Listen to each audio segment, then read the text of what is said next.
Olá pessoal, meu nome é Vinícius Baumann, trabalho na Baumann Tecnologia Agropecuária e hoje estamos aqui para falar dos enleiradores de arrasto de entrega central Suadro linha TC.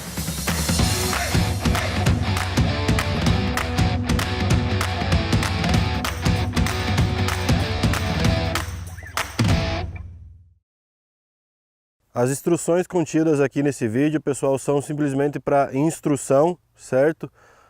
Sendo que nada substitui o manual de operação do equipamento. Sempre tenham cuidado ao manusear equipamentos agrícolas, certo? Segurança sempre em primeiro lugar. O processo de enleiramento consiste em agrupar uma grande área de superfície de material em apenas uma fileira. De que maneira eu faço isso? Bom, depende qual será a finalidade da minha leira. Mas independente da finalidade, alguns pontos são muito importantes. Primeiro, a coleta de todo o material disponível. Não deixar capim para trás, não deixar forragem para trás. Segundo, evitar contaminação, principalmente questão de contaminação mineral, ou seja, não tocar o solo, não trazer impurezas minerais para a leira junto do capim. E terceiro, com relação à uniformidade da leira. Independente do tamanho, da largura e da quantidade do material, a uniformidade da leira é um fator muito importante, principalmente para o processo que se inicia após o enleiramento, seja ele recolhimento por enfardadeira de fardo prismático, de enfardadeiras de fardos cilíndricos ou até mesmo forrageiras autopropelidas ou de arrasto. Os enleiradores da linha TC são compostos por enleiradores de 2 rotores com entrega de leira central. Isso quer dizer, um rotor traz superfície, material e entrega no centro, o outro com o sentido oposto de rotação traz o material no centro. Por isso que a gente diz que é um enleirador de entrega central. Os enleiradores da linha TC começam com 6,40 metros de largura de trabalho até 8,60 metros de largura de trabalho, numa potência requerida de aproximadamente 60 a 80 cavalos de potência no trator. Os pré-requisitos básicos do trator para trabalhar com a linha TC seria braços de hidráulico, tomada de força e um comando hidráulico somente, aonde é obrigatória a presença do sistema de flutuação. O que seria o sistema de flutuação? Uma posição da alavanca do comando que permite a livre passagem de óleo do trator para a máquina e da máquina para o trator. No quesito transmissão, a transmissão vem do nosso trator através do cardan primário, tá? Passa através de um eixo até numa caixa T. Nessa caixa T a gente divide a potência para ambos os rotores. Nesse cardan secundário de ambos os lados eu tenho uma embreagem de catraca para proteção de sobrecargas ou choque contra algum corpo estranho. Então, no cardan secundário localizado uma embreagem de sobrecarga.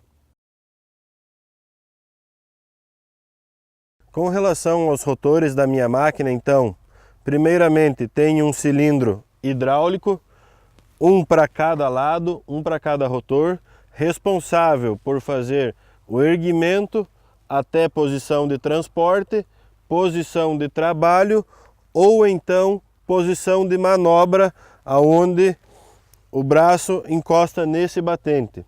Para posições de manobra não é necessário desligar o cardan da máquina, tá? Não é necessário desligar a tomada de força do trator. Porém, para posição em transporte, somente com a máquina totalmente parada. Cada um dos rotores possui um ajuste de largura de trabalho, tá? Nesse caso, essa máquina está equipada com um ajuste manual, sendo que existe um opcional disponível de mais um cilindro hidráulico. Aí então a gente aumenta mais um comando hidráulico necessário no trator. Ainda falando a respeito de cilindro hidráulico, o cilindro hidráulico responsável por erguer e baixar o rotor possui uma pequena válvula, onde eu ajusto a velocidade de subida e descida de cada um dos rotores. Comentamos anteriormente a respeito da opção de flutuação no comando do trator. Por que isso é tão importante? Bom, cada rotor possui as suas rodas. Essas rodas são justamente para fazer o acompanhamento do relevo, certo? E à medida que o rotor precisa subir ou descer, o óleo precisa se deslocar do pistão de volta para o trator. Então é por isso que a gente fala que é muito importante a opção de flutuação, para esse óleo poder entrar e sair do pistão e para que o rotor possa acompanhar o terreno livremente. Então, pessoal, para passar da posição de trabalho para a posição de manobra, simplesmente aciono o comando. Isso pode ser feito com a tomada de força ligada. Erguemos os rotores até que eles encostem nos batentes. Uma vez em posição de manobra, posso retornar para a posição de trabalho. Lembrando sempre colocar o comando em flutuação.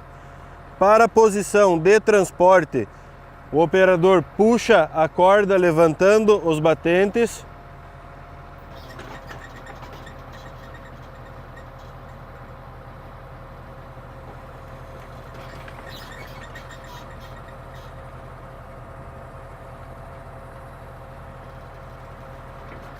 Até que os dois rotores estejam travados.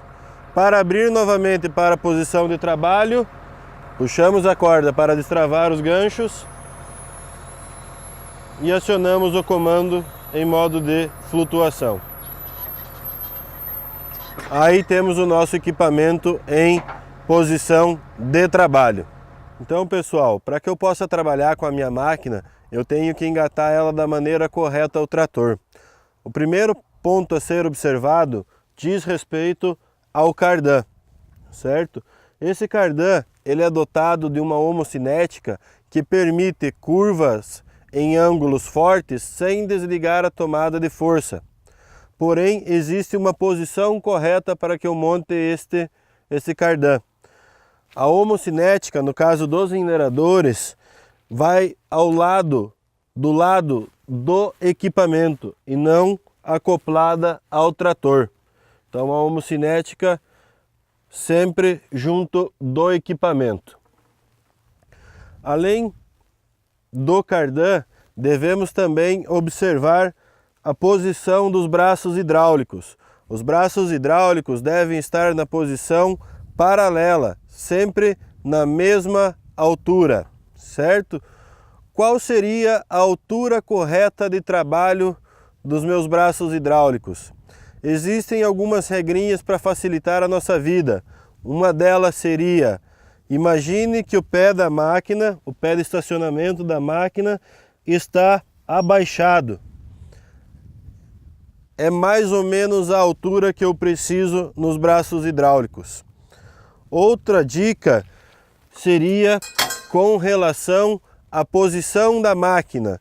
O chassi da máquina precisa se encontrar em posição horizontal. Porém, o detalhe mais importante, o que realmente define a altura de trabalho dos meus braços hidráulicos, está relacionado ao sistema de flutuação do rotor. Vamos dar uma olhada mais em detalhe. Então, pessoal, a regra definitiva para a altura dos braços hidráulicos está relacionado à posição deste pino dentro do bilongo. Conforme eu movimento os braços hidráulicos para cima ou para baixo, esse pino se desloca. Devemos sempre procurar a posição central do pino dentro do bilongo. Então, uma vez que eu ajustei corretamente a altura dos braços do hidráulico do trator, tenho que regular a altura do rotor. A regulagem da altura do rotor é feita de maneira independente em cada um dos rotores, tá?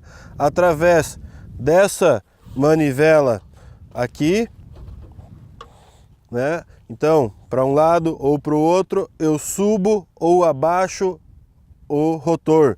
Eu aumento ou diminuo a distância do dedo para o chão. Qual seria a altura correta para trabalho? O meio termo entre não coletar impureza mineral e não deixar produto para trás. Com relação à rotação de trabalho, qual seria a rotação de trabalho ideal? A rotação recomendada de fábrica varia de 350 rotações por minuto até 450 rotações por minuto, sendo que rotação máxima é de 540 rotações por minuto. Porém, eu não aconselho trabalhar nessa rotação tão alta. Como mencionado, de 350 a 450 rotações por minuto. Como que eu escolho dentro dessa rotação a ideal de trabalhar? Primeiro, velocidade de marcha. A que velocidade eu estou andando com o trator? Quanto mais rápido eu andar com o trator, maior tem que ser a rotação de trabalho. Segundo, peso do material com que eu estou trabalhando. Se for um material de alta densidade ou de alta umidade, né, um material pesado, eu vou precisar de um pouco mais de rotação para trazer todo esse material até o meio. Se eu estou trabalhando com um feno, um material mais seco, menor densidade, eu posso trabalhar com rotações mais baixas. Um detalhe muito importante na parte de regulagens do meu equipamento diz respeito à inclinação horizontal dos rotores. A gente sempre procura ter o rotor levemente inclinado, levemente mais baixo, aonde o rotor entrega o material, aqui no caso, no centro.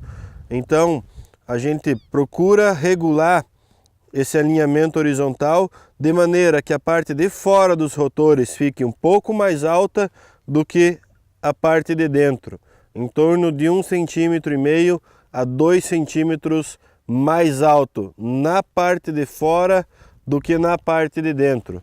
Por que isso?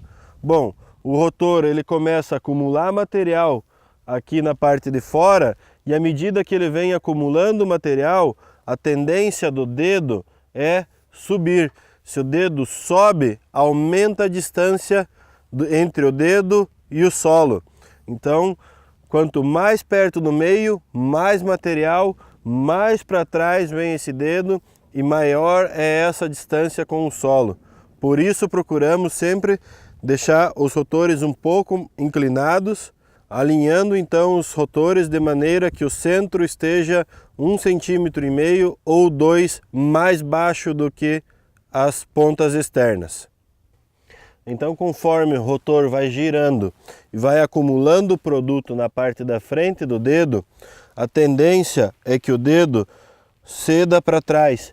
Perceba como aumenta a distância do solo, claro, trabalhando não é uma situação tão extrema, mas perceba o quanto aumenta a distância para o solo, da posição normal, sem capim na frente, ou da posição do material empurrando o dedo para trás.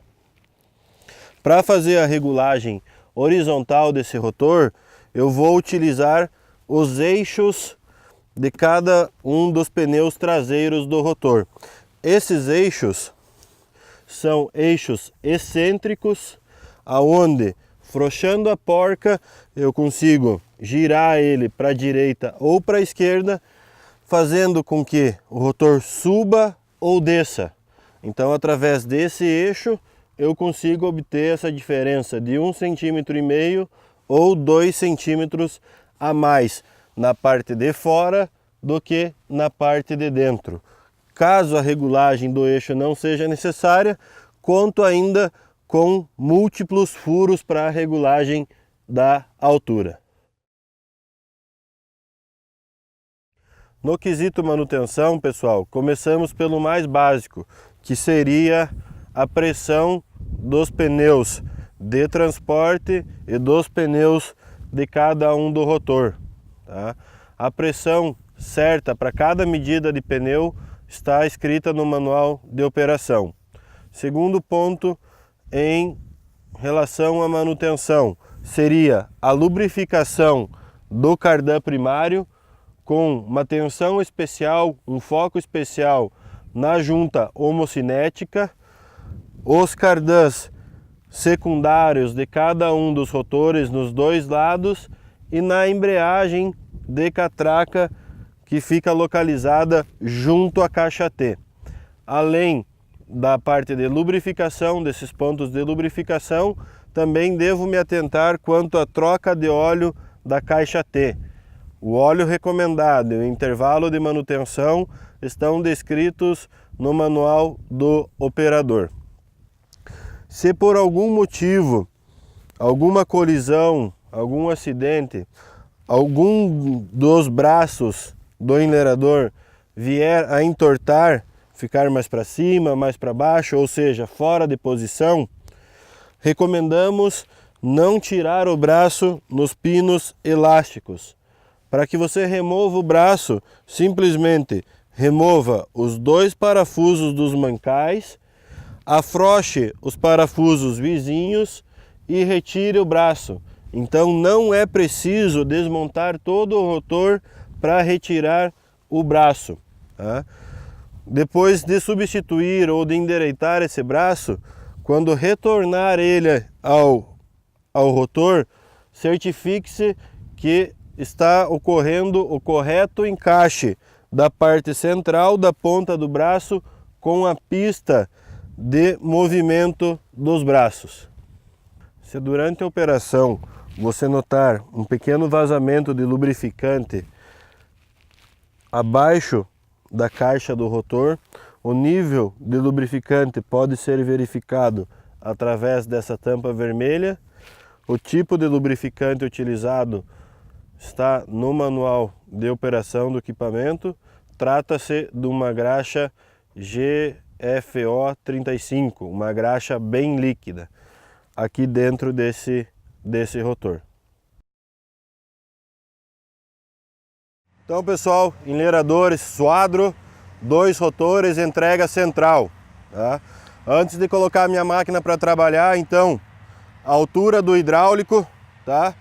Vale a regra da altura do pezinho, vale a regra do enlerador na horizontal, tá? Mas sempre lembrar daquele furo bilongo e a posição do pino no centro.